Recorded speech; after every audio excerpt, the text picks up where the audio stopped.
तो Maddock horror comedy universe की थमा देखने के बाद ये तो क्लियर हो चुका है ये लोग अभी भी इनकी यूनिवर्स को लेकर सीरियस हैं, वरना बीते दिनों तो कुछ ऐसी भी मूवीज आ रही हैं जिन्हें देखने के बाद उस यूनिवर्स के बारे में कोई बात भी नहीं करना चाहता। बट थमा के साथ ऐसा बिल्कुल भी नहीं है, क्योंकि मूवी जेन्युइनली अच्छी है और इस मूवी के बाद तो लोग और भी मेडॉक हॉरर कॉमेडी यूनिवर्स को जानना चाहते हैं और भी एक्सप्लोर करना चाहते हैं। इसीलिए मैं तुम्हें थमा के एंडिंग और पोस्ट क्रेडिट सीन में छुपी कुछ ऐसी डिटेल्स को बताऊंगा जो तुम में से 90% लोगों ने बिल्कुल भी नोटिस नहीं किया होगा, जिसके लिए हमें मूवी को एंड में से नहीं बल्कि बीच में से देखना होगा, जहाँ फिल्म में जना पहुंचता है हालेलुया बाबा के पास, क्योंकि उसका भाई भास्कर यानी कि भेड़िया स्त्री 2 के उस इवेंट में सर्किट से मार खाने के बाद इंसान से भेड़िए में कन्वर्ट नहीं हो पा रहा है, जिसके सॉल्यूशन में बाबा कहते हैं अगर उसे दोबारा इंसान से भेड़िया बनना है और अपनी शक्ति को डबल करना है तो उसे किसी बेताल का खून पीना होगा। बट यहाँ पर एक प्रॉब्लम आ जाता है, क्योंकि बाबा के मुताबिक वो बेताल का प्रजाति अभी इस दुनिया में एग्जिस्ट ही नहीं करता।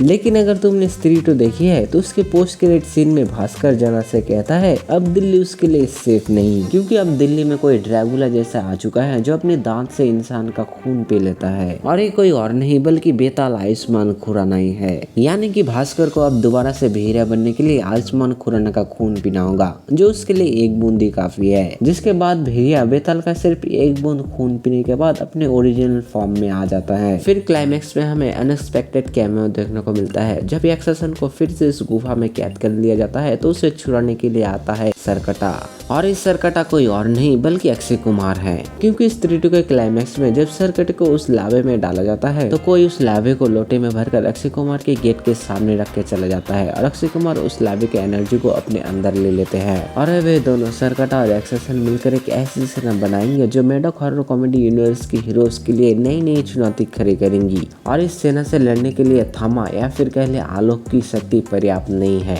उसे अपनी शक्तियों को और भी बढ़ाना पड़ेगा, जिसके लिए उसे भास्कर या फिर कह ले भेड़िए का खून पीना होगा। और इधर भेड़िया जो बेताल का सिर्फ एक बूंद खून पीकर 10 गुना ताकतवर हो गया है, उसे अब बेताल की पूरी बॉडी चाहिए। यानी कि यहाँ से भेड़िया 2 की कहानी सेटअप होती है, जहाँ भेड़िया 2 में हमें वैम्पायर वर्सेस भेड़िया देखने को मिलेगा। दोनों ही एक दूसरे के खून के प्यासे होंगे, लेकिन इनको मर्ज कौन करेगा ये देखने वाली बात होगी।